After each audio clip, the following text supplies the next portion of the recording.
Everyone, आज मैं बात करने वाली हूँ प्रेसिडेंशियल इलेक्शन 2022। इस बार के जो प्रेसिडेंशियल इलेक्शन है वो 18 जुलाई को होंगे और उन वोट्स की काउंटिंग जो है वो 21 जुलाई को होगी, जैसा कि इलेक्शन कमीशन ऑफ इंडिया ने अनाउंस किया। इस बार हमारे पास दो प्रेसिडेंशियल कैंडिडेट्स हैं। पहली है द्रौपदी मुर्मू, जिनका नाम सजेस्ट किया है हमारी सेंट्रल गवर्नमेंट ने, और इससे पहले ये झारखंड की गवर्नर रह चुकी है। अगर द्रौपदी मुर्मू हमारी प्रेसिडेंट बन जाती हैं तो वो पहली ट्राइबल वुमेन होंगी इस पोजीशन के लिए नॉमिनेट बने, इस पोजीशन पे आने के लिए। दूसरा जो नाम आया है वो है यशवंत सिन्हा का, जो कि नाम सजेस्ट किया है हमारी ऑपोजिशन गवर्नमेंट ने। यशवंत सिन्हा इससे पहले जो है हमारे एक्सटर्नल अफेयर्स मिनिस्टर रह चुके हैं और लोकसभा के मेंबर्स भी रह चुके हैं। आज के वीडियो में हम पूरा समझेंगे कि कैसे जो है प्रेसिडेंट बनने के लिए क्या क्या प्रोसीजर होता है, कौन वोट कास्ट करते हैं, क्या टर्म होता है, क्या एलिजिबिलिटी होती है, अगर कोई डिस्प्यूट अराइज होता है तो वो कैसे रिजॉल्व होता है। तो इन सभी चीजों के बारे में हमें इंफॉर्मेशन कहाँ से मिलती है? वो इंफॉर्मेशन हमें मिलती है हमारे कॉन्स्टिट्यूशन यानी हमारे संविधान के part 5। So part 5 of the Indian constitution जो है इन सभी चीजों से डील करता है, और उसके भी जो इम्पोर्टेंट आर्टिकल्स हैं वो है आर्टिकल 52 to 73, जो हमें ये सारा प्रोसीजर जो है वो बताते हैं। लेकिन इस प्रोसीजर को समझने से पहले हमें एक बहुत ही इम्पोर्टेंट चीज समझनी होगी, वो है कि कैसे जो है एक प्रेसिडेंशियल कैंडिडेट का नॉमिनेशन भरा जाता है। अगर ये कैंडिडेट प्रेसिडेंट के इलेक्शन में खड़ा हो रहा है तो उसका एक पूरा नॉमिनेशन प्रोसेस है जो कि इलेक्शन कमीशन ऑफ इंडिया के पास होता है। तो इलेक्शन कमीशन ऑफ इंडिया ने हमें प्रिस्क्राइब कर रखा है एक फॉर्म 2, जो कि हर कैंडिडेट को भरना पड़ेगा, और उसे भरने के बाद वो एक्सेप्ट होगा। उसका एक्सेप्टेंस किसके द्वारा होनी चाहिए? उसको accept, it should be accepted by at least 50 electors as proposers and 50 electors as seconders. So जब तक ये एक्सेप्टेंस नहीं होगा बाय प्रपोजर्स एंड सेकेंडर्स, तब तक वो आगे नहीं बढ़ सकते। तो जैसे ही ये एक्सेप्ट हो जाता है उसके बाद ये जो नॉमिनेशन पेपर है वो किसको प्रेजेंट किए जाते हैं? वो प्रेजेंट किए जाते हैं टू द रिटर्निंग ऑफिसर। तो रिटर्निंग ऑफिसर को ये पेपर प्रेजेंट किए जाएंगे, साथ ही साथ 15,000 रुपए एज अ सिक्योरिटी फी भी जो है वो उस कैंडिडेट को डिपॉजिट करनी पड़ेगी टू दी रिटर्निंग ऑफिसर। और उसके बाद ही जो है ये माना जाएगा या ये माना जाएगा कि ये पर्सन जो है प्रेसिडेंशियल कैंडिडेट है और वो इस इलेक्शन में पार्टिसिपेट करने वाला है। तो इसके लिए क्या होगा? एक सर्टिफाइड कॉपी होगी जो कि प्रेजेंट की जाएगी टू दी कैंडिडेट, जिसमें उसका नाम होगा in the electoral roll for the parliamentary constituency, और उसके अंदर नाम होगा कैंडिडेट का एज एन इलेक्टर। तो ये जो है चीज जरूरी है for the nomination of a person as a presidential candidate. इसके बाद बात आती है कि क्या एलिजिबिलिटी क्राइटेरिया है। अगर कोई भी इंसान प्रेसिडेंशियल कैंडिडेट बनना चाहता है या इस इलेक्शन के अंदर पार्टिसिपेट करना चाहता है तो उसकी क्या क्या कंडीशंस है, क्या क्या एलिजिबिलिटी क्राइटेरिया। तो ये जो एलिजिबिलिटी क्राइटेरिया है वो हमें कहाँ गिवन है? वो हमें गिवन है under article 58 of our Indian constitution. तो इसके लिए सबसे इम्पोर्टेंट चीज जो है वो ये है कि जो पर्सन है जो प्रेसिडेंट के इलेक्शन में पार्टिसिपेट करना चाहता है वो क्या होना चाहिए? वो एटलीस्ट सिटीजन ऑफ इंडिया होना चाहिए, इंडिया का, भारत का नागरिक होना चाहिए, कम से कम 35 साल का होना चाहिए, यानी 35 ईयर्स ऑफ एज होनी चाहिए उसकी। जब अगर वो 35 ईयर्स से कम का है तो वो इस इलेक्शन के अंदर पार्टिसिपेट नहीं कर सकता। तो ये जो चीजें हैं वो बहुत जरूरी है। साथ ही साथ एक जो इम्पोर्टेंट चीज है वो ये है कि अगर वो प्रेसिडेंट बनना चाहता है या प्रेसिडेंशियल कैंडिडेट बनना चाहता है तो क्या जरूरी है कि उसका कोई और ऑफिस ऑफ प्रॉफिट नहीं होना चाहिए, यानी वो कोई और पोजीशन होल्ड नहीं कर रहा हो, और अगर वो करता भी है तो उसे अपनी वो पोजीशन छोड़नी पड़ेगी इंडिया का प्रेसिडेंट बनने के लिए, क्योंकि वो at a time 2 positions hold नहीं कर सकता। तो ये है एलिजिबिलिटी क्राइटेरिया। अब हम बात करते हैं, ये तो हो गया कि कौन एलिजिबल है, कैसे उन्होंने क्या है वो प्रेसिडेंशियल कैंडिडेट के लिए फॉर्म भरा, नामांकन भरा, सब कुछ भरा। लेकिन प्रेसिडेंट उसका जब इलेक्शन होता है तो उस इलेक्शन में वोट कौन कास्ट करता है, क्योंकि हम सब जानते हैं हम तो वोट कास्ट करने वाले नहीं है, जनरल पब्लिक जो है वो डायरेक्टली प्रेसिडेंट को इलेक्ट नहीं करती। तो प्रेसिडेंट के लिए वोट करता कौन है, तो वोटर की कैटेगरी में कौन आता है, एक इलेक्टोरल कॉलेज होता है, और उस इलेक्टोरल कॉलेज में कौन कौन लोग होते हैं, उसके अंदर होते हैं members of parliament and members of legislative assembly of state and union territory. तो आर्टिकल 54 स्पेसिफिकली बताता है कि एक इलेक्टोरल कॉलेज होता है और उसके अंदर जो लोग होते हैं वही लोग जो होते हैं वो वोट दे सकते हैं किसको, प्रेसिडेंट को। तो यानी लोकसभा और राज्यसभा के जो मेंबर्स हैं वो वोट कास्ट कर सकते हैं, और जो हमारी स्टेट और यूनियन टेरिटरी की लेजिस्लेटिव असेंबलीज हैं उसके जो मेंबर्स हैं वो वोट कास्ट कर सकते हैं।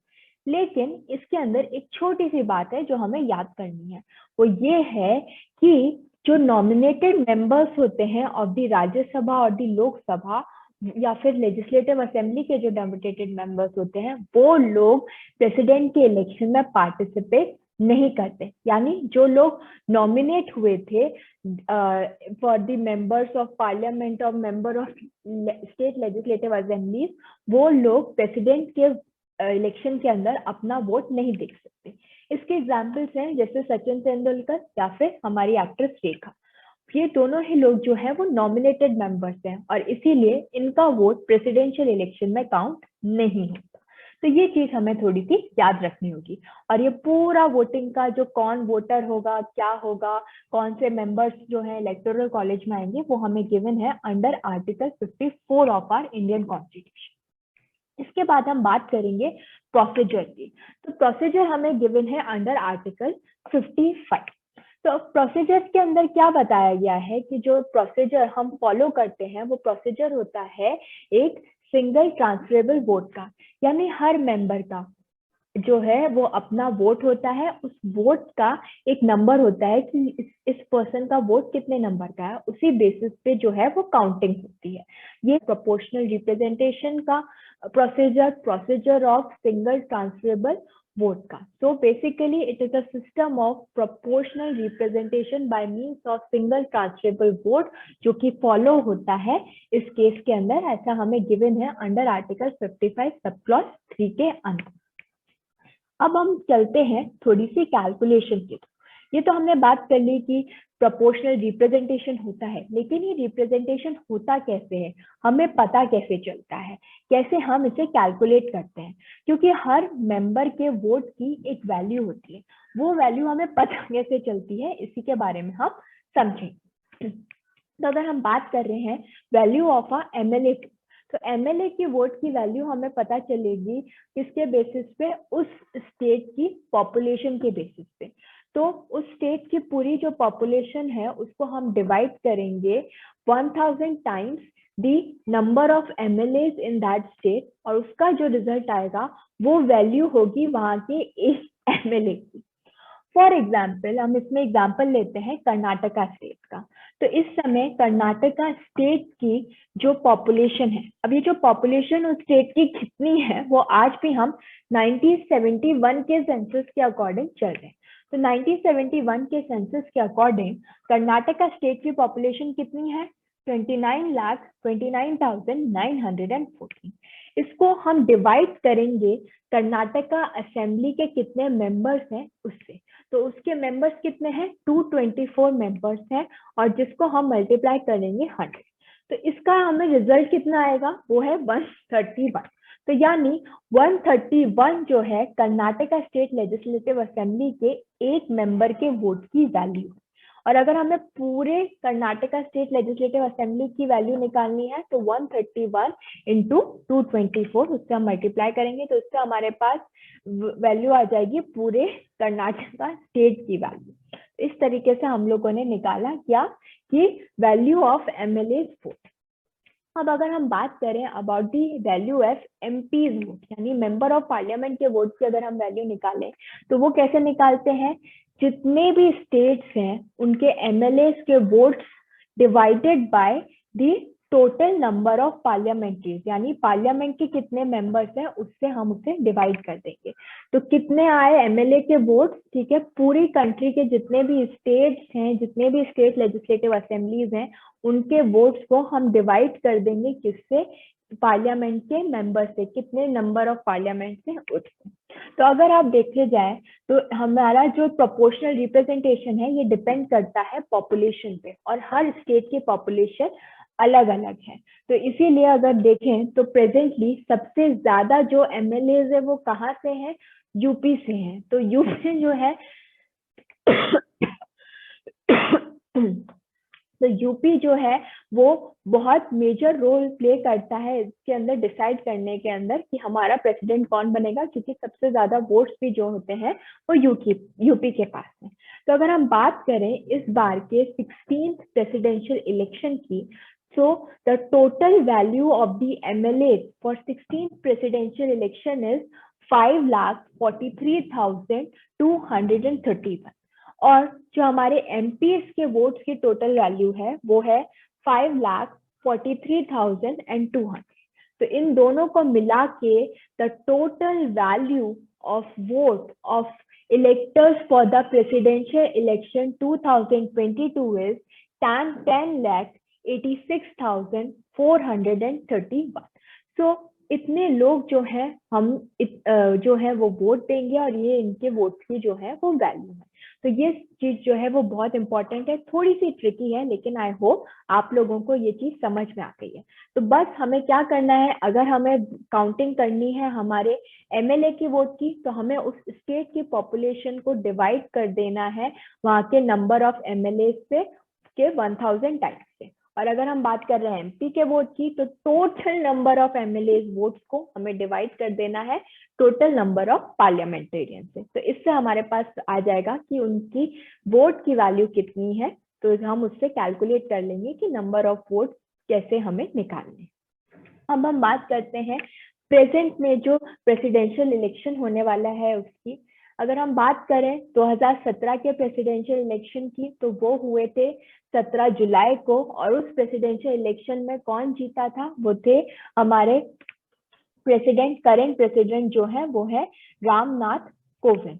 और as per article 62 of the Indian constitution, जो नेक्स्ट हमारा इलेक्शन होता है वो इलेक्शन हो जाना चाहिए before the completion of the president, before the completion of the term of the present president.